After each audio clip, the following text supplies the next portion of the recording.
بسم اللہ الرحمن الرحیم۔ السلام علیکم دوستو، اس چینل میں سب سے زیادہ پسند کی گئی نیوز اور واقعات میں آج آپ دیکھیں گے، لیکن اس سے پہلے اگر ہو سکے تو لائک اور سبسکرائب کا بٹن ضرور دبا لیں، شکریہ۔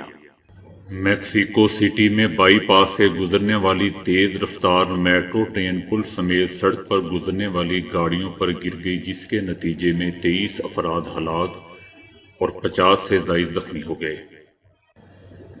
میکسیکو سٹی میں مصروف شاہراہ پر گاڑیوں پر بائی پاس پل اس وقت گر گیا جب اس پر سے میٹرو ٹرین گزر رہی تھی۔ پل کا ملبہ اور ٹرین کے ڈبے گاڑیوں پر گرنے سے 23 افراد ہلاک اور 63 زخمی ہو گئے ہیں، جبکہ درجنوں گاڑیاں تباہ ہو گئیں۔ وزیر اعظم عمران خان کا کہنا ہے کہ نبی کریم صلی اللہ علیہ وآلہ وسلم کی توہین برداشت نہیں کر سکتے اور مسلمانوں کی جان بوجھ کر دل آزاری کی جا رہی ہے۔ اسلامی تعاون تنظیم کے رکن ملکوں کے سفیروں نے وزیر اعظم عمران خان سے ملاقات کی، جس میں وزیر اعظم نے اسلامو فوبیا کے خاتمے کے لیے عالمی سطح پر پاکستان کی کوششوں سے آگاہ کیا۔ عمران خان کا کہنا تھا کہ شدت پسندی کو اسلام سے جوڑنے سے عالمی سطح پر مسلمان متاثر ہوتے ہیں۔ ایک مسلمان حملہ کرتا ہے تو قصوروار تمام مسلمانوں کو ٹھہرایا جاتا ہے۔ وزیر اعظم نے کہا کہ ہمارے نبی کریم صلی اللہ علیہ وآلہ وسلم ہمارے دلوں میں بستے ہیں۔ مغربی ممالک میں اسلام فوبیا میں اضافہ ہوا ہے اور مغربی ممالک میں مذہب کو مذہب کی طرح نہیں سمجھا جاتا۔ اظہار رائے کی آزادی کی آڑ میں توہین رسالت صلی اللہ علیہ وآلہ وسلم سے 1.5 ارب مسلمانوں کی دل آزاری ہوتی ہے۔ ان کا کہنا تھا کہ اسلامو فوبیا کے خاتمے کے لیے اجتماعی کاوشوں کی ضرورت ہے۔ میری کوشش ہے کہ مسلم ممالک اس حساس معاملے پر متحد ہوں۔ OIC اس حوالے سے عالمی سطح پر آگاہی پیدا کرنے میں کردار ادا کرے۔ ملاقات کے دوران OIC ممالک کے سفیروں نے وزیر اعظم عمران خان کو معاملہ اٹھانے کی یقین دہانی کروائی۔ دنیا کی تیسری امیر ترین شخصیت اور مائیکروسافٹ کے بانی بل گیٹس اور ان کی اہلیہ نے شادی کے 27 سال بعد علیحدگی کا اعلان کر دیا۔ جوڑے کی طرف سے اعلان میں کہا گیا کہ بہت زیادہ سوچ بچار اور اپنے رشتے پر بہت زیادہ کام کرنے کے بعد ہم نے شادی ختم کرنے کا فیصلہ کیا ہے۔ ان کا کہنا تھا کہ گزشتہ 27 سال کے دوران ہم نے 3 بچوں کی قابل فخر پرورش کی ہے اور ایک ایسی فاؤنڈیشن بنائی ہے جو دنیا بھر میں کام کرتی ہے اور لوگوں کو صحت مند اور سود مند زندگی گزارنے میں مدد کر رہی ہے۔ دونوں کی جانب سے مزید کہا گیا کہ ہم اب بھی دونوں اس فاؤنڈیشن کے لیے ساتھ مل کر کام کرتے رہیں گے، لیکن بطور ایک جوڑے کے ہمارے لیے آگے بڑھنا مشکل تھا۔ دوستو، بل گیٹس دنیا کے امیر ترین افراد کی فہرست میں تیسرے نمبر پر آ گئے ہیں۔ ان کی کل دولت 130 ارب ڈالرز کے قریب ہے۔ علیحدگی کے بعد دونوں میاں بیوی میں ان اثاثوں کی تقسیم کیسے ہوگی، اس حوالے سے کوئی تفصیل سامنے نہیں آئی ہے، لیکن اگر دونوں باہمی رضامندی سے اثاثوں کو 50-50% تقسیم کرتے ہیں تو بل گیٹس کے حصے میں 65 ارب ڈالرز آئیں گے۔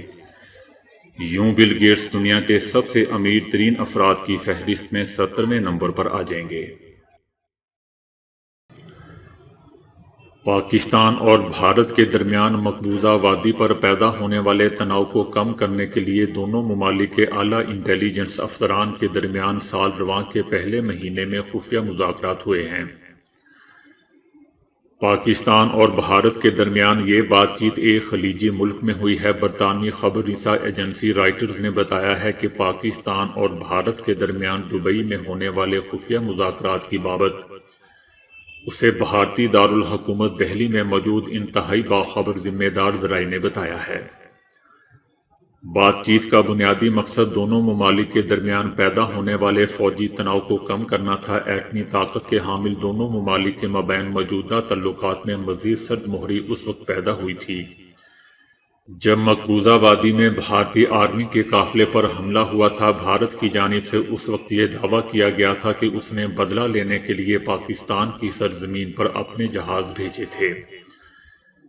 پاکستان اور بھارت کے مابین گو کے تعلقات کچھ زیادہ خوشگوار تو پہلے بھی نہیں تھے، لیکن ان میں مزید اس وقت خرابی پیدا ہوئی جب بھارتی وزیر اعظم نریندر مودی نے اپنی گرفت مضبوط کرنے کے لیے مقبوضہ وادی کو حاصل خصوصی آئینی حیثیت ختم کر دی۔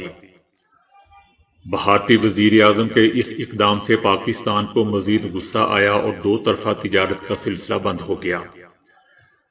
صورتحال اس حد تک گمبھیر ہوئی کہ سفارتی تعلقات تک منقطع کرنے کی بات کی گئی۔ دونوں ممالک کے مابین دبئی میں ہونے والے خفیہ مذاکرات سے بات چیت کا بیک ڈور چینل کھولنے کا بنیادی مقصد آئندہ مہینوں کے دوران تعلقات کو معمول پر لانے کے لیے ایک روڈ میپ تیار کرنا ہے۔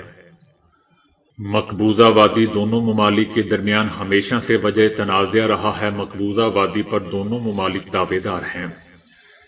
بیک ڈور چینل کے ذریعے ہونے والی بات چیت سے آگاہ افراد نے بھارتی دارالحکومت نئی دہلی میں بتایا کہ دونوں ممالک کی خفیہ ایجنسیوں کے اعلیٰ افسران کے درمیان دبئی میں بات چیت ہوئی ہے۔ پاکستان اور بھارت کے درمیان بات چیت کے لیے دبئی نے سہولت کار کا کردار ادا کیا ہے۔ پاکستانی دفاعی تجزیہ کار عائشہ صدیقہ کا اس حوالے سے کہنا ہے کہ انہیں پورا یقین ہے کہ پاکستان اور بھارت کے انٹیلی جنس حکام کسی تیسرے ملک میں گزشتہ کئی ماہ سے ملاقاتیں کر رہے ہیں۔ عائشہ صدیقہ کے خیال میں دونوں ممالک کے اعلیٰ سطح کے افسران تھائی لینڈ، دبئی یا پھر لندن میں ملاقاتیں کرتے رہے ہیں۔ وہ کہتی ہیں کہ اس طرح کی ملاقاتیں ماضی میں بھی ہوتی رہی ہیں، اور بطور خاص ان ایام میں جب کہ بحرانی کیفیت ہو۔ یہ کوئی امن عمل نہیں ہے، البتہ اس کو آپ یہ کہہ سکتے ہیں کہ دوبارہ ایک دوسرے کو بات چیت میں مشغول کرنے کی کوشش ہے۔ برطانوی خبر رساں ایجنسی کے مطابق بات چیت کے عمل کو آگے بڑھانے کے لیے دونوں ممالک کے پاس معقول وجوہات بھی ہیں۔ مثلاً بھارت کا مسئلہ یہ ہے کہ وہ چائنا کے ساتھ سرحدی تنازع میں الجھا ہوا ہے کہ اسے اپنی آرمی پاکستان کی سرحدوں پر بھی پھیلانی پڑے۔ اسی طرح پاکستان جو معاشی مشکلات کا شکار ہے اور IMF سے بیل آؤٹ پروگرام بھی لے چکا ہے، اس کی زیادہ تر توجہ افغانی کے ساتھ ملنے والی سرحد کو مستحکم کرنے پر مرکوز ہے، کیونکہ امریکہ کے وہاں سے نکلنے کے بعد اسے اس سرحد پر بہت زیادہ توجہ دینا ہوگی۔ پاکستان اور بھارت کے درمیان بات چیت نہ ہونے سے کہیں بہتر بات چیت کا ہونا ہے، اور زیادہ بہتر ہے کہ اس سارے سلسلے کو خاموشی سے کیا جائے۔ 22 مارچ 2021 کو عالمی میگزین بلومبرگ نے خبر دی تھی کہ پاکستان اور بھارت کے درمیان سرحدوں پر ہونے والی فائرنگ کے بعد دونوں ممالک کے درمیان تعلقات کی بہتری کے لیے متحدہ عرب امارات ایک خفیہ روڈ میپ پر کام کر رہا ہے۔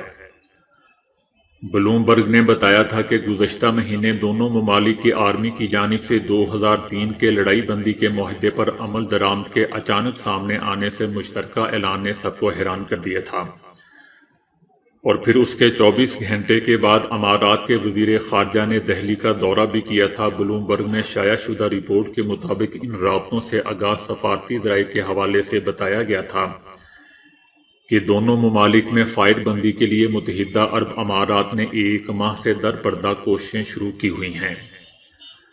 میگزین کے مطابق دونوں ممالک کے مابین بہتر تعلقات کے لیے اگلا مرحلہ سفیروں کو واپس بھیجنے کا اقدام ہو سکتا ہے۔ 2019 میں بھارت کی جانب سے مقبوضہ وادی کی خصوصی حیثیت ختم کرنے کے اقدام کے بعد دونوں ممالک نے اپنے سفیروں کو واپس بلا لیا تھا۔ سفارتی حکام کا کہنا تھا کہ دونوں ممالک میں ایک دوسرے کے خلاف پائے جانے والے جذباتی ماحول ہیں، جس میں سفیروں کو واپس بھیجنے سے بڑھ کر کسی کامیابی کی فی الحال توقع نہیں کی جا سکتی۔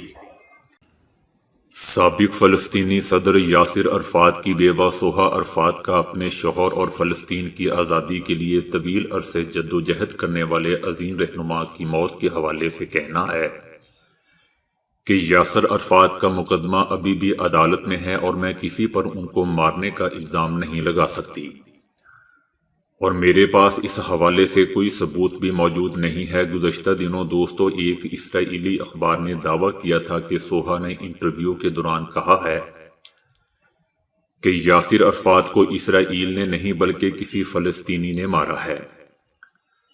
سوہا عرفات نے اس بیان کی تردید کرتے ہوئے کہا ہے کہ ان کے بیان کو غلط طریقے سے سیاق و سباق سے ہٹ کر پیش کیا گیا ہے۔ دوستو، پیرس کے ایک ہاسپٹل میں زیر علاج یاسر عرفات 11 نومبر 2004 کو نامعلوم بیماری کے باعث 75 سال کی عمر میں انتقال کر گئے تھے اور ان کی موت کو مشکوک قرار دیا گیا تھا، اور فلسطینی اتھارٹی کی جانب سے یاسر عرفات کی موت کا ذمہ دار اسرائیل کو قرار دیا گیا تھا۔ تو دوستو، آج کے لیے اتنا ہی۔ ویڈیو کو لائک اور شیئر کرنے کا بہت بہت شکریہ۔